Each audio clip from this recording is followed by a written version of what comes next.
मारे करैबी की डीजे शिव चरण अंगिका रिकॉर्डिंग स्टूडियो रुपौली पूर्णिया बिहार। आइलो छी बंगाल से नाचे गाल से नाचे गाल से नाचे। हाँ आइलो छी बंगाल से नाचे दरार करैबी की आगे आइलो छी बंगाल से नाचे दरार करैबी की।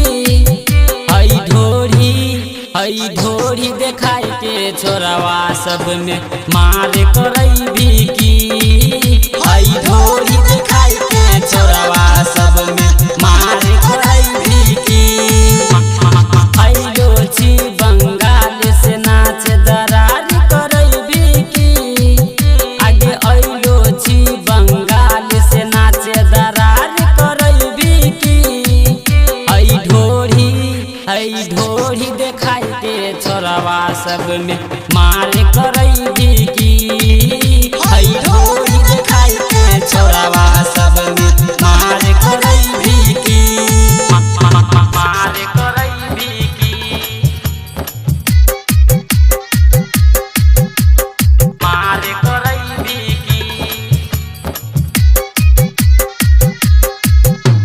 डीजे शिव चरण झलारी अंगिका रिकॉर्डिंग स्टूडियो रुपौली पूर्णिया बिहार। मार करैबी की। आइलो छही नाच के छौरी करे छही झूठे खेला। तोहर नाच देखे खातिर छोरा सब के लागल मेला। छोरा सब के लागल मेला। हाँ आइलो छही नाच के छौरी करे छही झूठे खेला। तोहर नाच देखे खातिर छोरा सब के लागल मेला। छोरवा सब के बीच में तू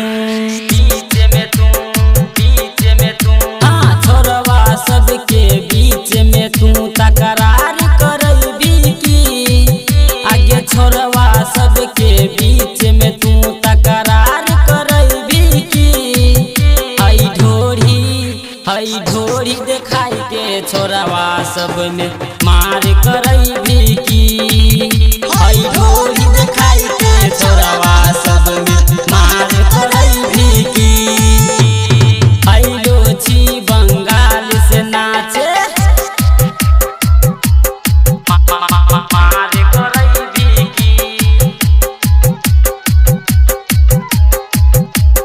मार करैबी की। डीजे शिव चरण झलारी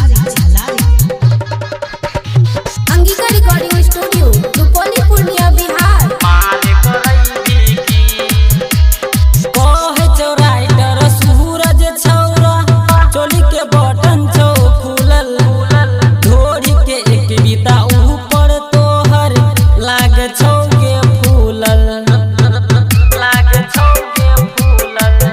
हाँ कहे छौ राइटर सूरज छौरा चोली के बटन छौ खुलल।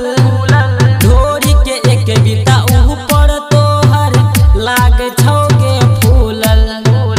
भैया रोशन सुरजीत के हाँ भैया रोशन सुरजीत के तू बुखार धरैबी की। भैया रोशन सुरजीत के तू बुखार धरैबी की। हई ढोरी देखाई के छोरवा सब में मार करैबी की।